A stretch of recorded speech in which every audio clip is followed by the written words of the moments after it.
ನಮಸ್ಕಾರ ಸ್ನೇಹಿತರೆ, ಕವಿತಾ ಯೂಟ್ಯೂಬ್ ಚಾನಲ್ಗೆ ಸ್ವಾಗತ.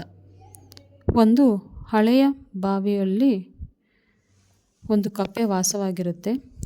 ಅದು ಚಿಕ್ಕಂದಿನಲ್ಲೂ ಸಹ ಆ ಬಾವಿಯಲ್ಲೇ ವಾಸವಾಗಿರುತ್ತೆ. ಅದಕ್ಕೆ ಆ ಬಾವಿನೇ ದೊಡ್ಡ ಪ್ರಪಂಚ ಆಗಿರುತ್ತೆ. ಅದು ಬಿಟ್ಟು ಬೇರೆ ಏನೂ ಗೊತ್ತಿರೋದಿಲ್ಲ. ಇದರಲ್ಲಿ ನೀವು ತಿಳ್ಕೊಬೋದು, ಕೆಲವರು ಬಾವಿ ಕಪ್ಪೆಗಳ ಥರನೇ ಇರ್ತೀರ. ಯಾಕಂದರೆ ಅವರು ಅದೇ ಪ್ರಪಂಚವನ್ನು ಬಿಟ್ಟು ಬೇರೆ ಪ್ರಪಂಚ ನೋಡಿರೋಲ್ಲ. ಇದು ಮನುಷ್ಯರಿಗೂ ಸಹ ಅನ್ವಯಿಸುತ್ತೆ. ಆ ಥರದವ್ರು ಯಾರು ಒಬ್ರು ಇದ್ದೇ ಇರ್ತೀರಲ್ವ ಫ್ರೆಂಡ್ಸ್. ಕಥೆಯನ್ನು ಮುಂದುವರಿಸೋಣ.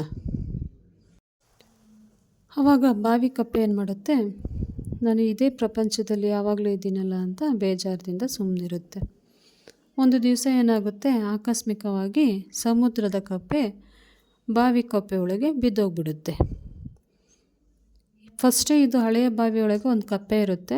ಆ ಕಪ್ಪೆ ಇನ್ನೊಂದು ಕಪ್ಪೆಯನ್ನು ನೋಡ್ಬಿಟ್ಟು ನೀನು ಎಲ್ಲಿಂದ ಬಂದೆ ಅಂತ ಕೇಳುತ್ತೆ. ಅದಕ್ಕೆ ಸಮುದ್ರದ ಕಪ್ಪೆ ಏನನ್ನುತ್ತೆ, ನಾನು ಸಮುದ್ರದಿಂದ ಬಂದಿದ್ದೀನಿ ಎನ್ನುತ್ತೆ. ಇದಕ್ಕೆ ಆಶ್ಚರ್ಯದಿಂದ, ನೀನು ಸಮುದ್ರದಿಂದ ಬಂದ, ಅದು ಎಲ್ಲಿದೆ ಅಂತ ಕೇಳುತ್ತೆ. ಅದಕ್ಕೆ ಸಮುದ್ರ ಕಪ್ಪೆ ಹೇಳುತ್ತೆ ನಗಾಡ್ಕೊಂಡು, ನಿನ್ನ ಪ್ರಪಂಚವನ್ನು ಬಿಟ್ಟು ಹೊರಗೆ ನೋಡು, ತುಂಬ ಜಗತ್ತು ದೊಡ್ಡದಾಗಿದೆ, ಇಷ್ಟೇ ನೀನು ಪ್ರಪಂಚ ಅಂತ ಅಂದ್ಕೊಂಡಿದ್ದೀಯಾ ಅಂತ ಹೇಳುತ್ತೆ. ಅದಕ್ಕೆ ಬಾವಿ ಕಪ್ಪೆ ಹೇಳುತ್ತೆ, ಸರಿ ಹಾಗಿದ್ರೆ ಸಮುದ್ರ ಅಷ್ಟೊಂದು ದೊಡ್ಡದಾ ಅಂತ ಹೇಳ್ಬಿಟ್ಟು ಆ ಬಾವಿಯಿಂದ ಸ್ವಲ್ಪ ದೂರ ಜಿಗಿಯುತ್ತೆ. ಇಷ್ಟು ದೊಡ್ಡದಾ ಅಂತ ಕೇಳುತ್ತೆ. ಇಲ್ಲ ಅನ್ನುತ್ತೆ ಸಮುದ್ರದ ಕಪ್ಪೆ. ಮತ್ತೆ ಇನ್ನೊಂದು ಸ್ವಲ್ಪ ದೂರ ಹೋಗಿ ಇಷ್ಟು ದೊಡ್ಡದಾ ಅಂತ ಕೇಳುತ್ತೆ. ಇಲ್ಲ ಅಂತ ಹೇಳುತ್ತೆ. ಆಮೇಲೆ ಸಮುದ್ರ ಕಪ್ಪೆ ನಗಾಡ್ಕೊಂಡು, ಇದರ 10ರಷ್ಟು, ಇದರ 100ರಷ್ಟು ದೊಡ್ಡದು ನಮ್ಮ ಸಮುದ್ರ ಅಂತ ಹೇಳುತ್ತೆ. ಆ ಕಪ್ಪೆಗೆ ಆಶ್ಚರ್ಯ ಆಗುತ್ತೆ, ಅಷ್ಟು ದೊಡ್ಡ ಸಮುದ್ರದಲ್ಲಿ ಇದೆಯಾ ಅನ್ನುತ್ತೆ. ಅದು ಯಾವಾಗಲೂ ಬಾವಿಯಲ್ಲೇ ವಾಸ ಆಗಿರುತ್ತಲ್ಲ, ಅದು ಬಿಟ್ಟು ಬೇರೆ ಪ್ರಪಂಚನೇ ಗೊತ್ತಿರಲ್ಲ. ಇಲ್ಲಿ ಮನುಷ್ಯರು ಅಷ್ಟೇ, ಅವರು ಮನೆಯೇ ಪ್ರಪಂಚ ಅಂದ್ಕೊಂಡಿರ್ತಾರೆ. ಅದರಿಂದ ಹೊರಗೆ ಯಾವ ಪ್ರಪಂಚವನ್ನು ನೋಡಿರೋದಿಲ್ಲ. ಅವರಿಗೆ ಒಂದು ಸಂಸ್ಕಾರ ಗೊತ್ತಿರಲ್ಲ, ಯಾವ ರೀತಿ ಬದುಕಬೇಕು ಅನ್ನೋದು ಗೊತ್ತಿರಲ್ಲ. ಆ ಥರ ಮನುಷ್ಯರು ಸಹ ಇರ್ತಾರೆ. ಆದರೆ ಸಮುದ್ರ ಕಪ್ಪೆ ಹೇಳುತ್ತೆ, ನೀನು ಒಂದು ಸಾರಿ ಹೊರಗೆ ಬಂದು ನೋಡು, ಇಡೀ ಜಗತ್ತು ಯಾವ ರೀತಿ ಇದೆ ಅಂತ ನಿನಗೆ ಗೊತ್ತಾಗುತ್ತೆ ಅಂತ ಹೇಳುತ್ತೆ. ಬಾವಿ ಕಪ್ಪೆ ಹೌದಲ್ವಾ, ಒಂದು ಸತಿ ಹೋಗಿ ನೋಡೋಣ ಯಾವ ರೀತಿ ಇರ್ಬೋದು ಹೊರ ಪ್ರಪಂಚ ಅಂತ ಹೇಳ್ಬಿಟ್ಟು ಏನು ಮಾಡುತ್ತೆ, ಎರಡು ಹೊರಗಡೆ ಹಾರ್ಕೊಂಡು ಬರ್ತವೆ. ಹಾರ್ಕೊಂಡು ಬಂದಾಗ ಇಡೀ ಪರಿಸರ ನೋಡುತ್ತೆ, ದೊಡ್ಡ ನದಿಗಳು ನೋಡುತ್ತೆ, ಅದೇ ರೀತಿ ಗಿಡ ಮರಗಳು ನೋಡುತ್ತೆ, ಆಮೇಲೆ ಬೆಟ್ಟ ಗುಡ್ಡಗಳು, ಕಾಡು, ಇವನ್ನೆಲ್ಲ ನೋಡ್ಬಿಟ್ಟು ಅದಕ್ಕೆ ತುಂಬಾ ಸಂತೋಷ ಆಗುತ್ತೆ. ಆವಾಗ ಅದು ಮನಸ್ಸಲ್ಲಿ ಅಂದ್ಕೊಳುತ್ತೆ, ನಾನು ಇಷ್ಟು ದಿವಸ ಬರೀ ಒಂದು ಹಳೆಯ ಬಾವಿ ಒಳಗೆ ಇದ್ನಲ್ಲ, ಅದೇ ಪ್ರಪಂಚ ಅಂದ್ಕೊಂಡ್ನಲ್ಲ, ಅದು ಬಿಟ್ಟು ಬೇರೆ ಪ್ರಪಂಚ ಇಷ್ಟೊಂದು ಸುಂದರವಾಗಿದೆ ಅಂತ ನನಗೆ ಗೊತ್ತೇ ಆಗಲಿಲ್ವಲ್ಲ ಅಂತೇಳ್ಬಿಟ್ಟು ತನ್ನನ್ನೇ ತಾನು ಬೈಕೊಳುತ್ತೆ. ಆವಾಗ ಸಮುದ್ರ ಕಪ್ಪೆ ಹೇಳುತ್ತೆ, ಯಾವಾಗಲೂ ಅಷ್ಟೇ ನಾವು ಜೀವನದಲ್ಲಿ ಬರೀ ಒಂದು ಬಾವಿಯೊಳಗೆ ಸೀಮಿತ ಆಗಿರಬಾರ್ದು, ಹೊರ ಪ್ರಪಂಚವನ್ನು ಬಿಟ್ಟು ನೋಡಬೇಕು. ಆವಾಗ ನಮಗೆ ಗೊತ್ತಾಗುತ್ತೆ ಹೊರ ಪ್ರಪಂಚ ಎಷ್ಟು ಸುಂದರ ಆಗಿದೆ. ಇದರಲ್ಲಿ ಒಳ್ಳೆ ಜನರು ಇರ್ತಾರೆ, ಕೆಟ್ಟ ಜನಗಳು ಇರ್ತಾರೆ. ಆದರೆ ಈ ಪ್ರಪಂಚದಲ್ಲಿ ನಾವು ಬದುಕಬೇಕು ಅಂದರೆ ಇಂಥವ್ರ ಮಧ್ಯೆನೇ ಬದುಕಬೇಕಾಗುತ್ತೆ. ಆದ್ದರಿಂದ ಯಾವತ್ತೂ ಎಲ್ಲರೂ ಬಾವಿ ಕಪ್ಪೆಗಳಾಗಬೇಡಿ, ಸಮುದ್ರದ ಕಪ್ಪೆಗಳ ಥರ ಇರಿ. ಬರೀ ಒಂದಕ್ಕೆ ಮಾತ್ರ ಸೀಮಿತ ಆಗಿರಬೇಡಿ.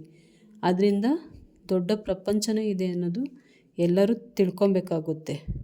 ಇಲ್ಲಿ ಬಾವಿ ಕಪ್ಪೆ ತನ್ನ ಪ್ರಪಂಚವನ್ನು ಬಿಟ್ಟು ಹೊರಗೆ ಬಂದಕ್ಕೆ ತಾನೇ ಗೊತ್ತಾಗಿತ್ತು ಅದಕ್ಕೆ ಎಷ್ಟು ದೊಡ್ಡ ಪ್ರಪಂಚ ಇದೆ ಅಂತ. ಅದೇ ರೀತಿ ನಮ್ಮ ಜೀವನದಲ್ಲೂ ಅಷ್ಟೇ, ಮನೆ ಒಂದನ್ನು ನಮ್ಮ ಪ್ರಪಂಚ ಅಂದ್ಕೊಬೇಡಿ, ಇಡೀ ಜಗತ್ತನ್ನು ಸುತ್ತು ನೋಡಿ. ಆವಾಗ ನಿಮಗೆ ಗೊತ್ತಾಗುತ್ತೆ ನಿಮ್ಮ ಪ್ರಪಂಚ ಎಷ್ಟು ಸುಂದರ ಆಗಿದೆ ಅಂತ, ಅಲ್ವಾ? ಅದಕ್ಕೆ ಹಳೆಯ ಬಾವಿ ಕಪ್ಪೆ ಹೇಳುತ್ತೆ, ನಾನು ಇಷ್ಟು ದಿವಸ ಒಂದು ಬಾವಿಯನ್ನೇ ನನ್ನ ಜಗತ್ತು ಅಂತ ಅಂದ್ಕೊಂಡಿದ್ದೆ, ಅದರಿಂದ ಹೊರ ಜಗತ್ತನ್ನು ಇದೆ ಅಂತ ನನಗೆ ನೀನು ಬಂದ ಮೇಲೆ ನನಗೆ ಗೊತ್ತಾಯಿತು ಅಂತ ಹೇಳುತ್ತೆ. ಈ ಕಥೆಯ ನೀತಿ ಅಂದರೆ, ನಾವು ಯಾವಾಗಲೂ ನಾವು ಥಿಂಕ್ ಮಾಡಬೇಕಾದ್ರೆ ಸ್ವಲ್ಪ ಬ್ರಾಡಾಗಿ ಥಿಂಕ್ ಮಾಡಬೇಕು. ಯಾಕಂದರೆ ಬರೀ ಬಾವಿ ಕಪ್ಪೆಗಳ ಥರ ಥಿಂಕ್ ಮಾಡಬೇಡಿ. ಯಾರಿಗಾರು ಏನಾದ್ರು ಕೊಡಬೇಕಂದ್ರೂ ಅಷ್ಟೇ, ಯಾಕೆ ನಾನು ಕೊಡಬೇಕು ಅನ್ನೋದು ಬಿಟ್ಬಿಡಿ. ಇದ್ದಿದ್ದನ್ನು ಎಲ್ಲರಲ್ಲೂ ಹಂಚ್ತೀನಿ, ಆವಾಗ ಗೊತ್ತಾಗುತ್ತೆ. ಇಲ್ಲಿ ಸ್ವಾರ್ಥವನ್ನು ಎಲ್ಲರೂ ಬಿಟ್ಬಿಡಿ. ಯಾಕಂದರೆ ಹೊಸ ಹೊಸ ಅನುಭವಗಳು ಮತ್ತು ಹೊಸ ಹೊಸ ಜ್ಞಾನಗಳು ನಮ್ಮ ಜೀವನದ ಶೈಲಿಯನ್ನು ಬದಲಾಯಿಸುತ್ತಾ ಹೋಗುತ್ತದೆ. ಇಷ್ಟನ್ನೇ ಹೇಳೋದಕ್ಕೆ ನಾನು ಇಷ್ಟಪಡ್ತೀನಿ. ಯಾರೇ ನನ್ನ ಚಾನಲನ್ನು ನೋಡ್ತಿದ್ದೀರಾ ದಯವಿಟ್ಟು ಫಾಲೋ ಮಾಡಿ, ಲೈಕ್ ಮಾಡಿ, ಕಮೆಂಟ್ ಮಾಡಿ ಮತ್ತು ಶೇರ್ ಮಾಡಿ ಅಂತ ಎಲ್ಲರಿಗೂ ಹೇಳ್ತೀನಿ.